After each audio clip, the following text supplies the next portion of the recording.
We are at Aspen Collective, 213 South Mill Street, and we are very honored to have Elena Masi here. Thank you. And her very unique form of artwork. Our show to Aspen is up right now from February 15th to March 6th. And we're going to talk a little bit about how this show came about and a little bit of our history together. I met Elena about a year ago, and we had this idea to kind of bridge the worlds of skiing and history and contemporary art. And Elena's super talented, went to art school at Kendall. And can you tell just a little bit about how this whole thing came about? Yeah, so I actually began painting skis in 2018. It was my stepdad's idea. He has been skiing his whole life and also collecting antiques. So he said this came to him 10 years ago, and when he met my mom, the two of them suggested that I paint on a set of his skis, and they've come a long way since then. I've developed them throughout college. I've painted a lot of northern Michigan scenes on the skis. That's where most of them are sourced. And last April, I flew out here to meet DJ, and he was the one that suggested we do a show of all Aspen-related ski locations and themes. So that's kind of how it all came together.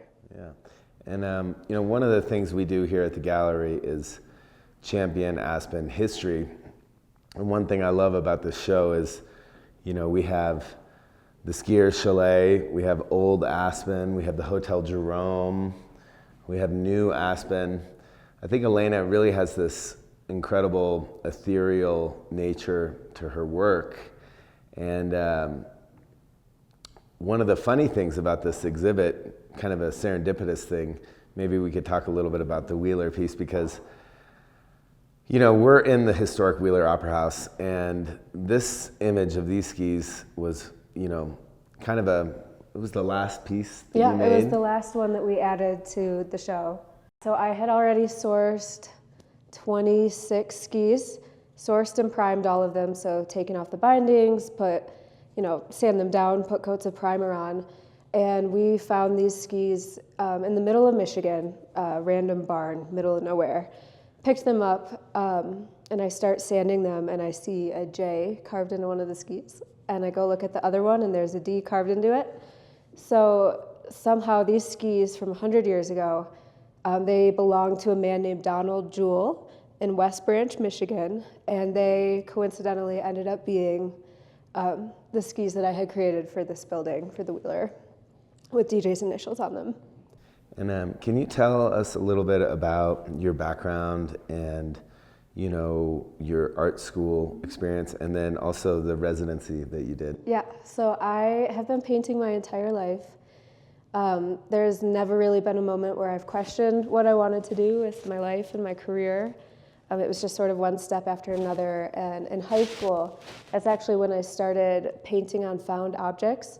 So I would pull out large pieces of driftwood from Lake Michigan and collected things in the forest.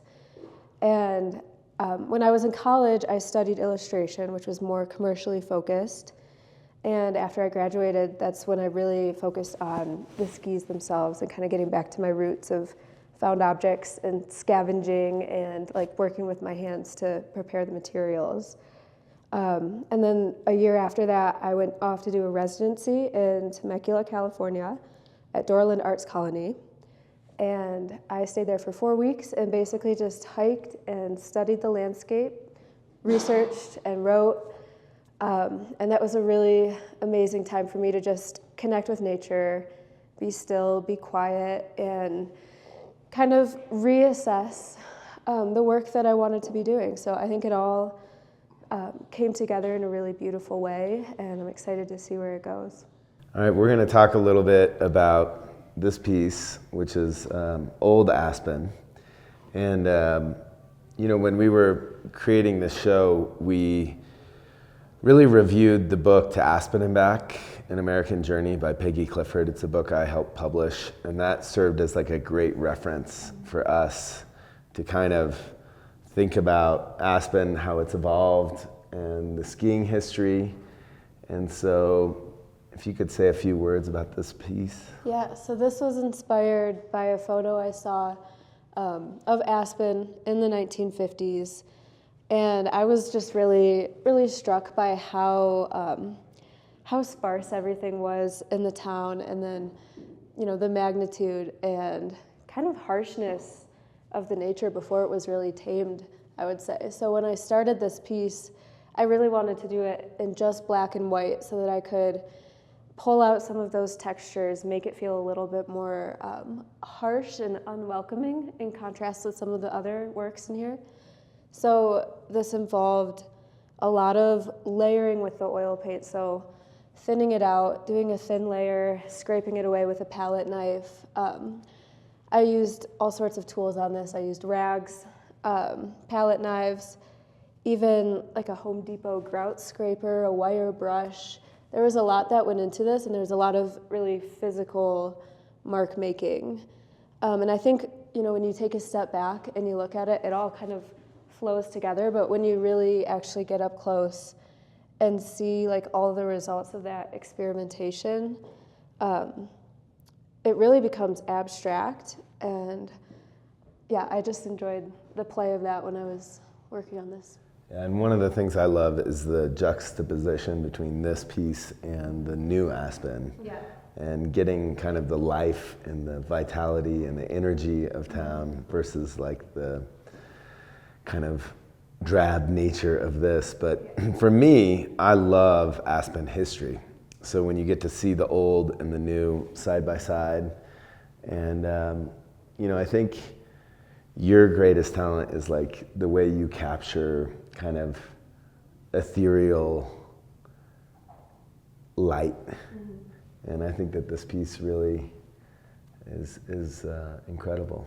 Yeah, we had probably a couple hundred people come through the gallery last night.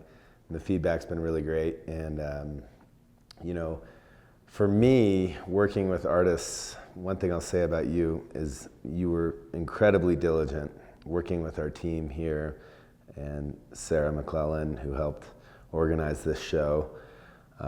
One thing I admire about you is your determination to be an artist your whole life.